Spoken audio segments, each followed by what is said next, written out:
Hey, good morning, my friends. This is MLive Chief Meteorologist Mark Torregrossa. Thanks for joining me on the MLive Morning Weather Update brought to you by Lush Lawn. We thank them. We have got some weather that's going to grow along coming up here. I'll show that to you in just a moment. What we're going to talk about is today's weather and tomorrow's weather. Pretty quiet, a weak storm system overnight moving out of Michigan now. I'll show that to you on radar.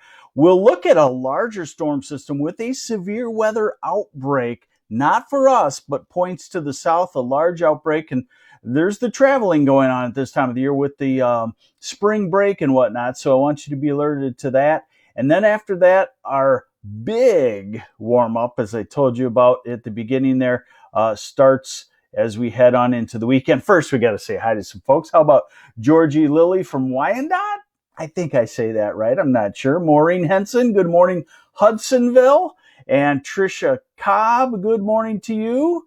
And Kathleen Pirelli, hola, good morning. Tony Harris and Drew Mina. We'll give you some good news here in weather. Okay, so here we go. Here's a look at the current radar.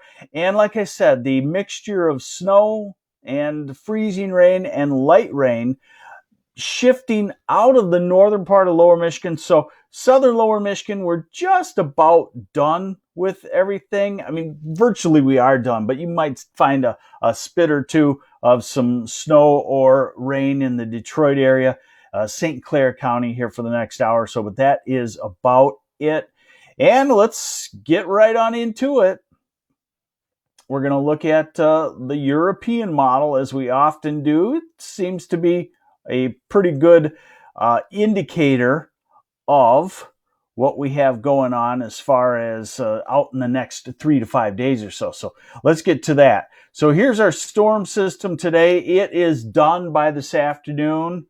Hey, good morning, my buddy John Robert Williams, the world's greatest photographer ever, or at least in the top 2, let's say, okay?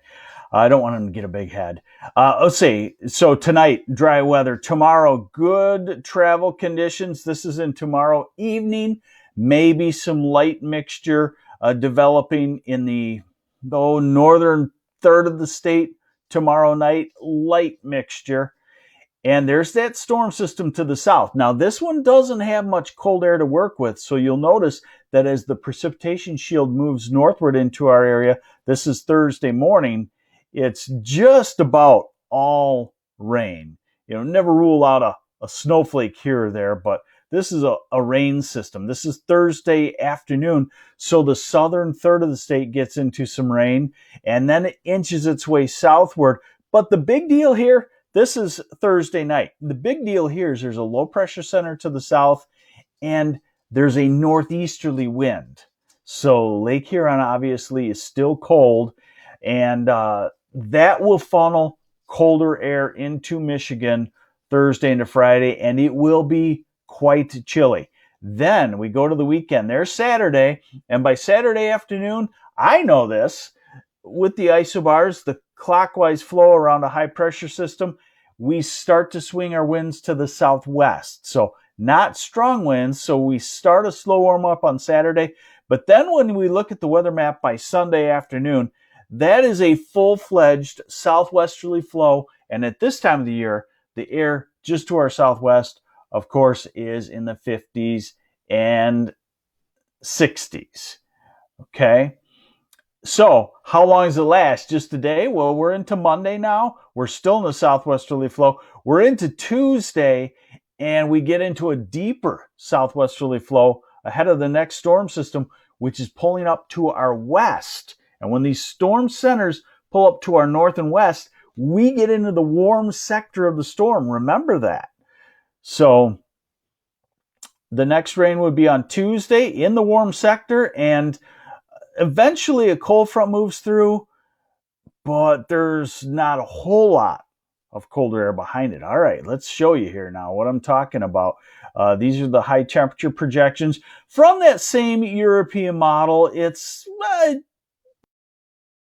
great on temperatures, but it's about the best we have. Hey, good morning, Toledo. Jeffrey Jones, good morning to you. and Bob Jackson and Greg Dillon watching. Also, good morning to you.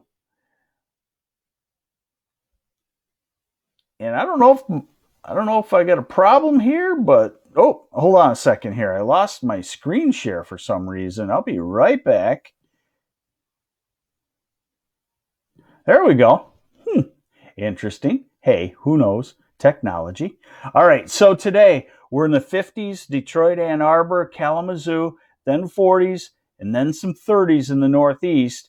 Tomorrow, we are well into the 50s from Saginaw to Grand Rapids southward, 40s in Traverse City, 40s in the UP.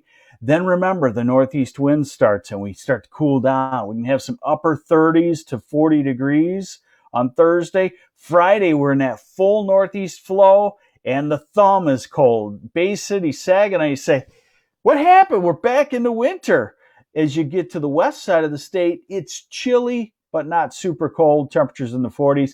And then the wind switches to the southwest. And here we go. 50s on Saturday, 60s, low 60s on Sunday, mid 60s on Monday, some 60s and 50s on Tuesday, 60s on Wednesday, and then Thursday back to a little bit of a cool down. So we're talking about 3 or 4 days. Chris Little, where's this broadcast from? This broadcast is from Frankenmuth, Michigan. Okay, one last thing to show you here to see how the extended forecast looks.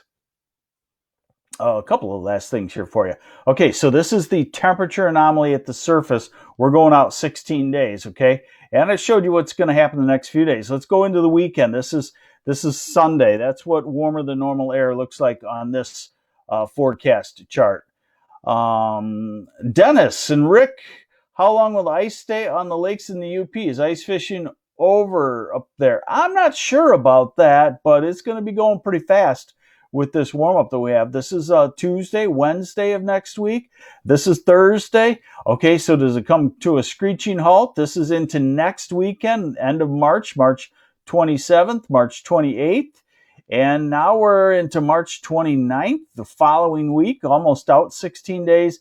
And there we are out 16 days, April 1st, and nothing showing up as colder than normal. One last thing to alert you to, travelers, spring breakers, know your severe weather situations because this is the severe weather forecast for Wednesday and a significant chance of tornadoes in the south. So if you're heading to, say, the Florida Panhandle, down I-65 through Alabama, if you maybe were going to Louisiana, maybe Texas, but maybe those aren't places that people go anymore for spring break. But if you do, point being, I-65 through Alabama, that could be on the dangerous side. You should always have awareness of where you're at, what counties you're at. Fortunately now, the cell phones and most providers have a system where if your phone has a GPS coordinate inside of a tornado warning, your phone will make that same loud alert as an amber alert, and you'll be noted there. Brenda Paul, the severe weather is starting already. Yes, it's mid-March, and that is severe weather season in the south. And then, of course, it gradually works its way north. All right, there you have it. Let me just say hi to a few folks before I let you go. Thomas Castillo, good morning. Rick Gross, good morning. Philip Weiserek, I tried. That's a hard one. Sandy Pickworth, I like your name.